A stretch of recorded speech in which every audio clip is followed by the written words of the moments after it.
good news this morning for seniors and savers. Edward Jones financial advisor Allison Gilman-Aquino is here to explain. Good morning. Good morning, Sean. Social Security benefits are slated to increase in 2012. Terrific news for some 60 million Americans, about 55 million seniors, and then you've got about 8 million people who are disabled and collect what's called supplemental security income, better known as SSI. Their payments are scheduled to rise next year by more than 3.5% as a cost of living adjustment. Now, you'll recall there hasn't been a cost of living increase for Social Security recipients since back in 2008, since inflation has been so low the past couple of years. The Social Security website tells us the cost of living increase that was enacted in 2009 was a healthy 5.8%.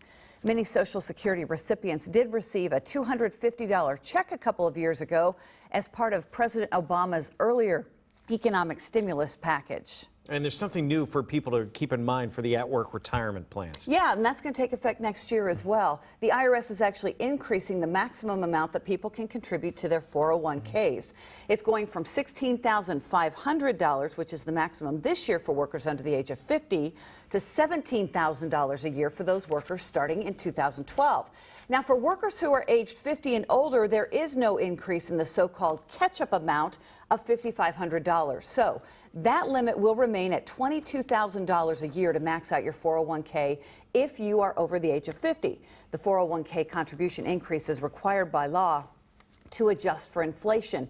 Those limits hadn't changed since back in 2009 either. So inflation has been that low in the last couple of years, but they knew they needed to ratchet it up a little bit to make that adjustment. Do we have any idea of how many people actually reach these thresholds, maxing out the 401k? You know, it's interesting. I read a published report on Friday that the Employee Research Benefit Institute says about 9% of people who can participate in 401ks, people who are eligible, about 9% of them max it out each year. But that was a statistic based on 2005 information. So I called the Institute in D.C. on Friday and I said, hey, don't you have any more updated numbers? And they said, at this point, that's all we can give you. So it looks like about 9% or 1 in 10, more or less, who can contribute to 401k actually max it out. Do it. Okay. All right. Allison Gilman-Aquino, thank you very much. Appreciate it.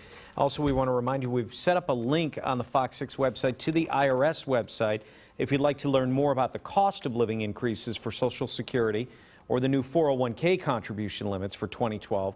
There are also some other new tax limits taking effect with the new year, so you may want to check those out as well. If you have any questions about your 401k plan or your Social Security benefits, be sure to send them to us at Wake Up.